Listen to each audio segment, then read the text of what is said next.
Imagine a young queen, barely in her 20s, standing atop the walls of a burning fortress.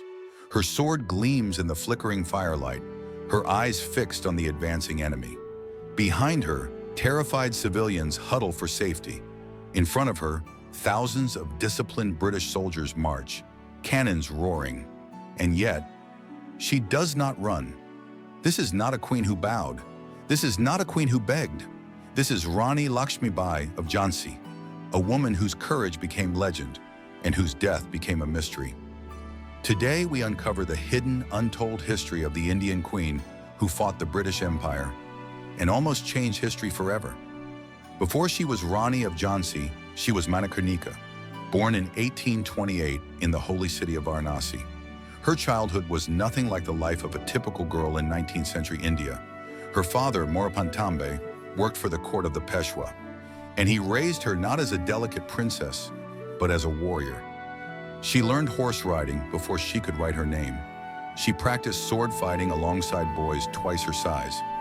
Witnesses said she could fire arrows from horseback with unerring accuracy, a skill that would later become her signature in battle.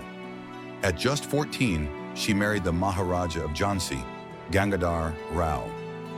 Life seemed calm for a time, but this was the era of the British East India Company, a corporation with an army and an appetite for land.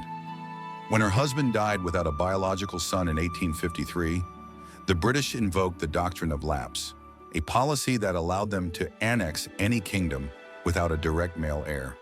Lakshmibai was told Jhansi now belonged to the British. Her answer was legendary: "Marry Jhansi nahi dungi.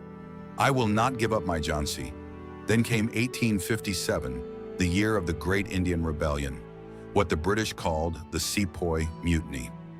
The uprising began in Meerut and spread like wildfire. By summer, it reached Jhansi.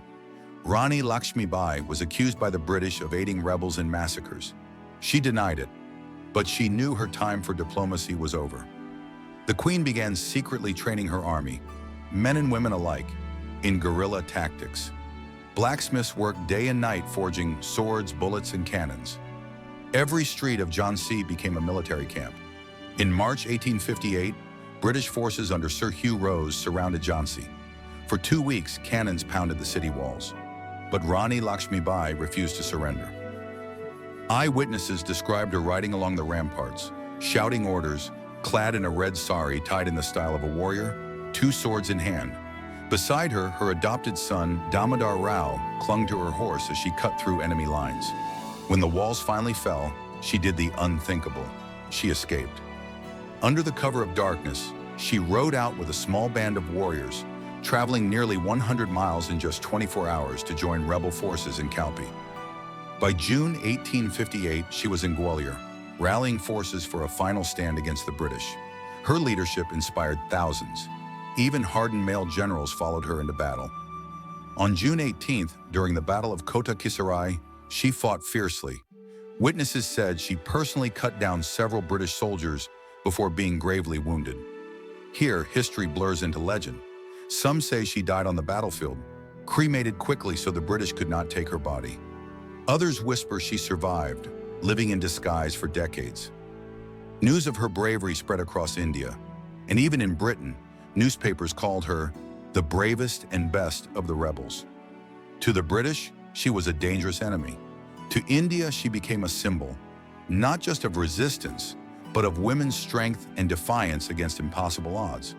Her name inspired freedom fighters for generations. Even Mahatma Gandhi once said, her courage was of a quality that could not be matched. Today, statues of Rani Lakshmibai stand in cities across India.